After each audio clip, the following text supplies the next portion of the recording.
जय हिंद दोस्तों, मैं जितेंद्र आपके अपने YouTube चैनल JITM टेक में बहुत बहुत स्वागत करता हूं। जैसा कि थंबनेल में आप लोग देख के आए होंगे कि हमारा अभी टॉपिक चल रहा है वर्क पावर और एनर्जी, कार्य शक्ति एंड और ऊर्जा। ठीक, तो उसी क्रम में हम आगे बढ़ते हुए आ जाते हैं। देखते हैं कि हमें अभी law of conservation of energy पढ़ना है, मतलब ऊर्जा संरक्षण का नियम पढ़ना है। फिर संवेग पढ़ेंगे, मतलब मोमेंटम पढ़ेंगे। फिर law of conservation of momentum पढ़ेंगे।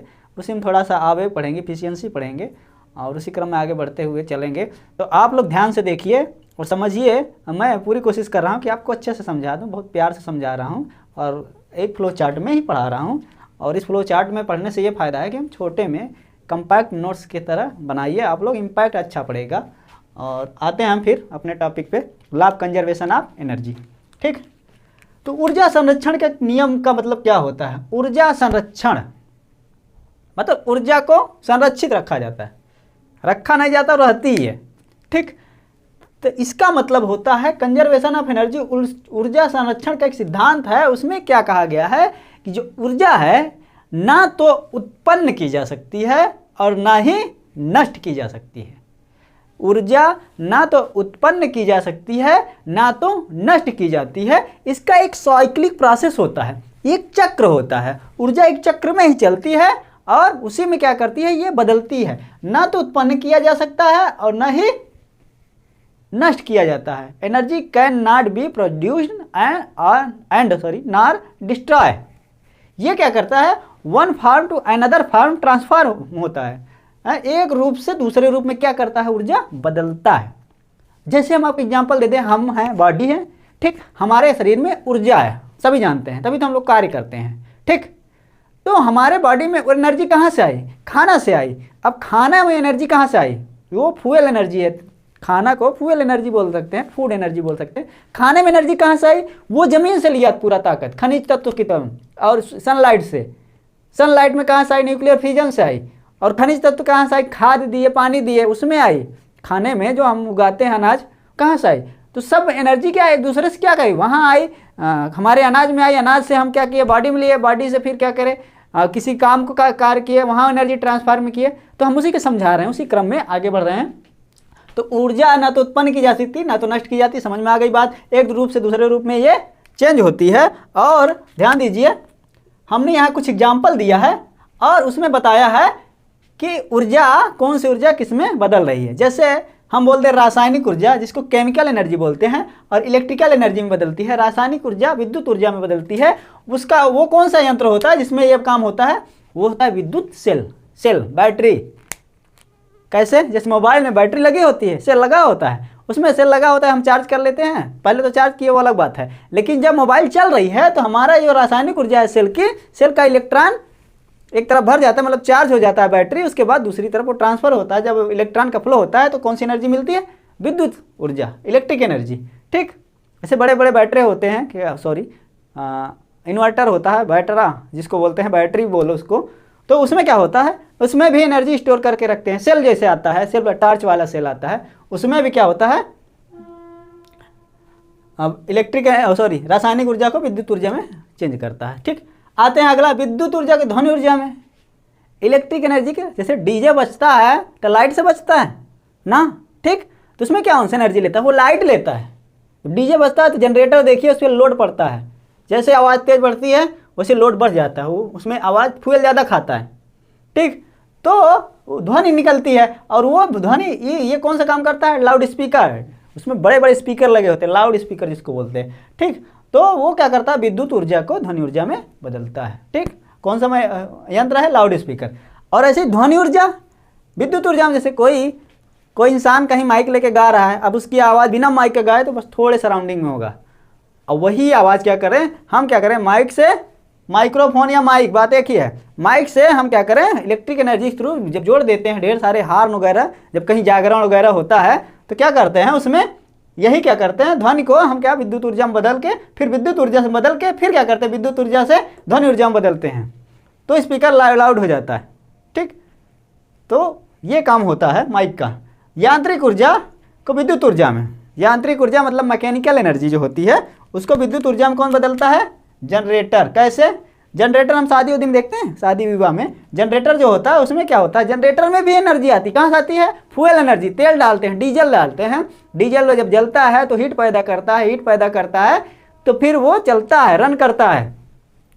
ठीक, तो क्या करता है, जब डीजल जलता है तो वो फ्यूल एनर्जी, जो इंजन चलता है वो मैकेनिकल होता है, जो रोटेट करना होता है वो मैकेनिकल होता है, यांत्रिक होता है। और उसके बाद उसमें डायनेमो बंधा होता है जो क्या करता है, वो जिसको जनरेटर हम बोलते हैं, वही डायनेमो जो है यांत्रिक ऊर्जा को क्या करता है, विद्युत ऊर्जा में बदल देता है। देख रहे हैं ना किस तरह एनर्जी एक दूसरे से ट्रांसफार्म हो रही।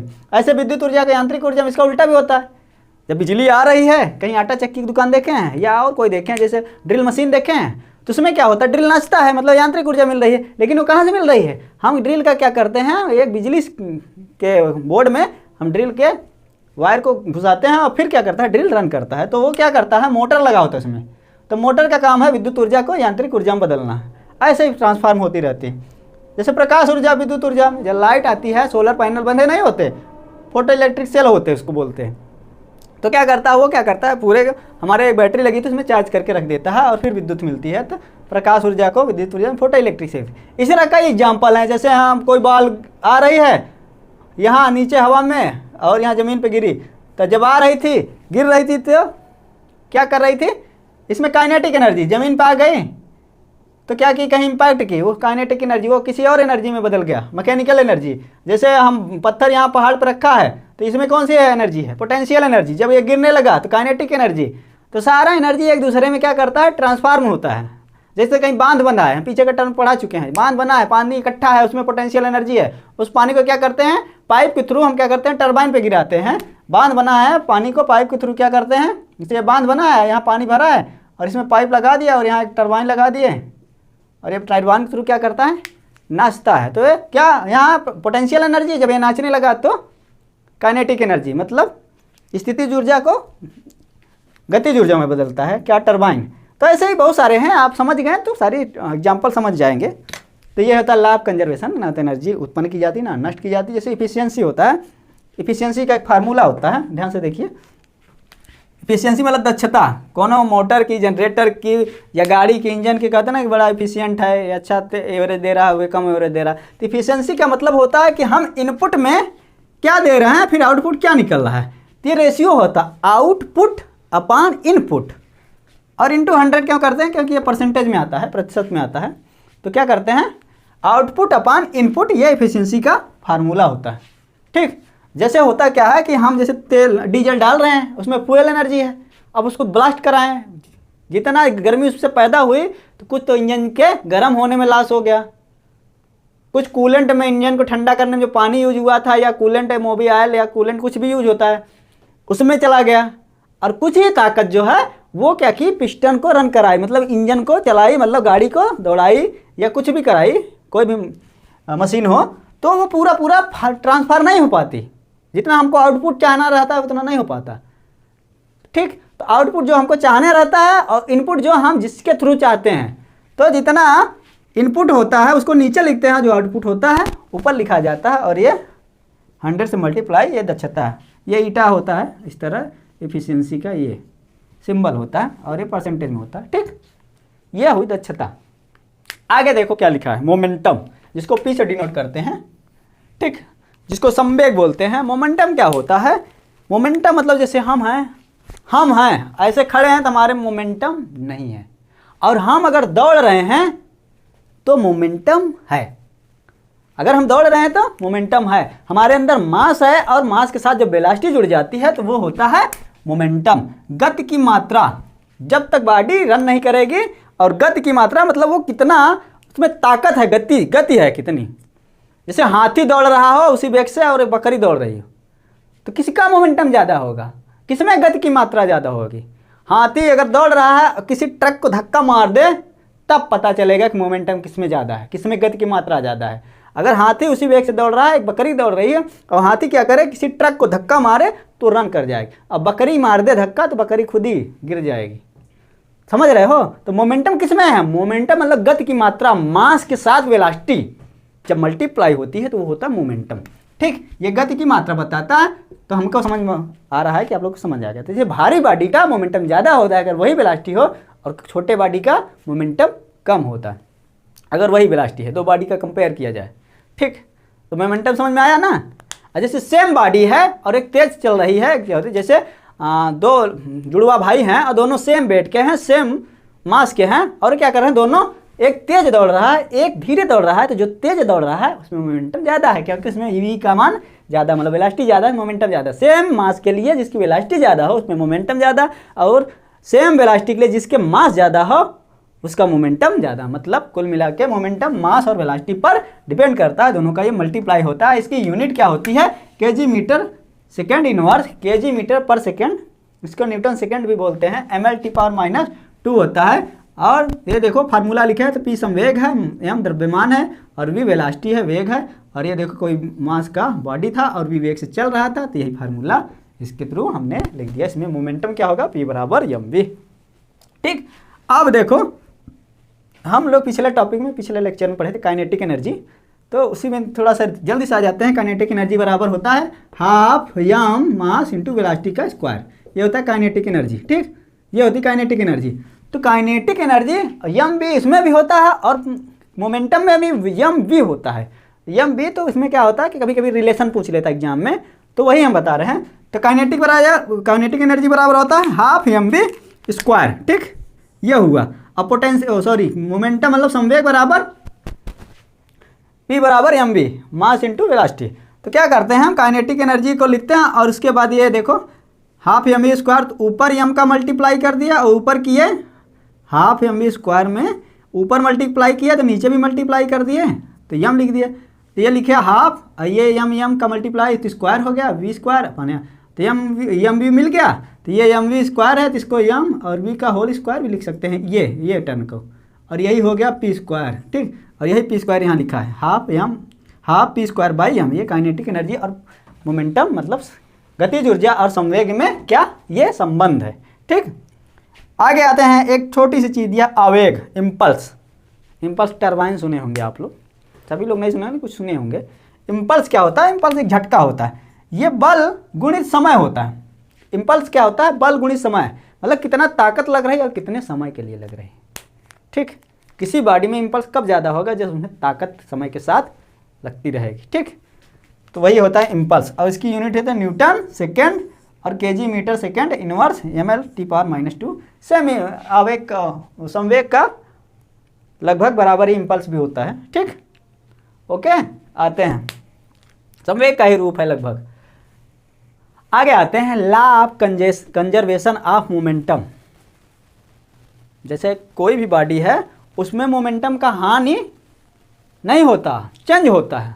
जैसे हम हैं जा रहे हैं कहीं लड़ गए तो हम अपना मोमेंटम किसको दे दिए, जहाँ लड़े। जैसे हम जा रहे हैं किसी मोटी भैंस से लड़ गए, ठीक, तो अपना मोमेंटम क्या किए, हम उसको ट्रांसफ़र कर दिए। अब वो खिसके चाहे ना खिसके।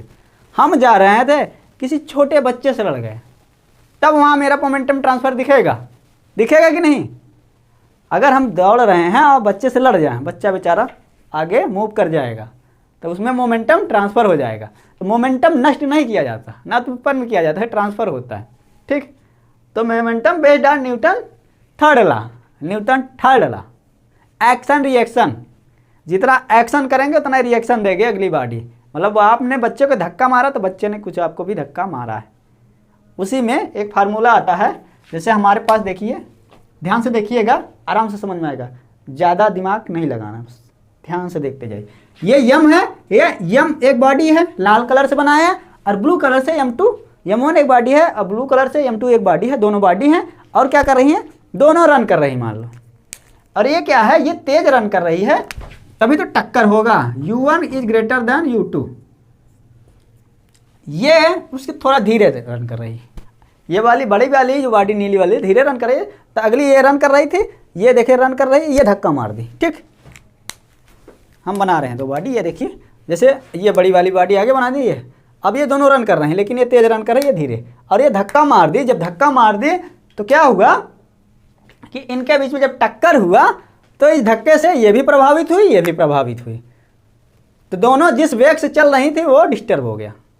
पहले यू था, तो इसका दोबारा धक्के के बाद, टक्कर के बाद ये लिखे हमने, ये वी हो गया इसका वेलोसिटी, ये यू वेग से चल रही थी, अब धक्के के बाद ये v वेग से चलने लगी, v1 ये u1 से चल रही है, v1 से चल रही थी, ये u2 से चल रही थी, धक्के के बाद v2 से चलने लगी, मतलब बदल गया।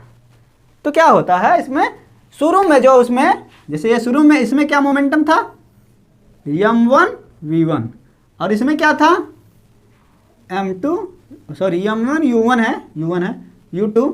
ये देखो शुरू का दोनों मोमेंटम जोड़ दिया, फिर धक्के के बाद दोनों का मोमेंटम क्या हो गया, ये देखो m1 v1 और ये क्या हो गया m2 v2। धक्के के बाद इसका ये हुआ m1 v1 और m2 v2 बड़े वाले का, ठीक। तो धक्के का पहले का मोमेंटम, ठीक, धक्के का पहले का मोमेंटम बराबर धक्के के बाद का मोमेंटम, दोनों क्या होते हैं, बराबर होते हैं। और ध्यान दीजिए, जैसे हम टक्कर कर रहे हैं तो कोनो कहेगा कि भैया कभी कभी क्या होता है, कभी कभी क्या होता है बॉडी पूर्ण प्रत्यास्थ, पूर्ण इलास्टिक, मतलब पूर्ण प्रत्यास्थ टक्कर होता है। टक्कर कितने टाइप के लिखा है, पूर्ण प्रत्यास्थ, अप्रत्यास्थ और पूर्ण अप्रत्यास्थ। तो पूर्ण प्रत्यास्थ ही बोलते हैं उसको। उसमें क्या होता है, जब बॉडी एक दूसरे से लड़ती है, तो एक दूसरे को छोड़ देती है, क्या करती है, छोड़ देती है। ये हो गया प्रत्यास्थ। और अप्रत्यास्थ मतलब बॉडी जब लड़ी तो छोड़ती नहीं, कभी कभी हल्का से पिचक जाती है या ये पिचक जाती है, ठीक। ये पिचकती नहीं पहले वाले में, दूसरे में क्या होती है, हल्का से पिचक गई, दब गई, तो वो अपूर्ण प्रत्यास्थ होता है। और पूर्ण अप्रत्यास्थ क्या होता है, जब भी कोई बॉडी है और अगली बॉडी आई लड़ी और इसमें धंस गई, ठीक। जैसे लकड़ी का ब्लॉक है बड़ा सा और हमने इसमें गोली मार दिया, मतलब बुलेट शूट कर दिया, और जब बुलेट शूट किया तो इसमें क्या हुई, बुलेट इंसर्ट कर गई, तो बुलेट लकड़ी को खिसकाई लेकिन इसमें घुसी रह गई, ठीक। तो होता है पूर्ण अप्रत्यास्थ, ठीक। तो इसमें भी मिला के जैसे होता है वैसे निकालते, बहुत गहराई में इसमें फार्मूला नहीं आता, बस इतना जान लीजिए law of conservation of momentum क्या है, यही फार्मूला इतना पूछा जाएगा। जनरल साइंस में बहुत डीप नहीं पूछा जाएगा, क्योंकि ये सारी चीज़ें इंजीनियरिंग के हैं, बहुत डीप में इसको पढ़ाया जा सकता है। लेकिन जनरल साइंस जितना हमको सीखना है, हम प्यार से समझा रहे हैं कैजुअली, उतना समझिए। और इसी के साथ अगर वीडियो अच्छा लगा है तो लाइक करिए, सब्सक्राइब करिए, प्लीज़ अपने मित्रों को शेयर करिए और हमें मोटिवेट करिए। कुछ भी क्वेरी है कमेंट बॉक्स में आप लिख सकते हैं, पूछ सकते हैं, और नोट्स के लिए हम आपको PDF बना रहे हैं और दे देंगे। और इसी के साथ मैं वीडियो ख़त्म करता हूँ। जय हिंद।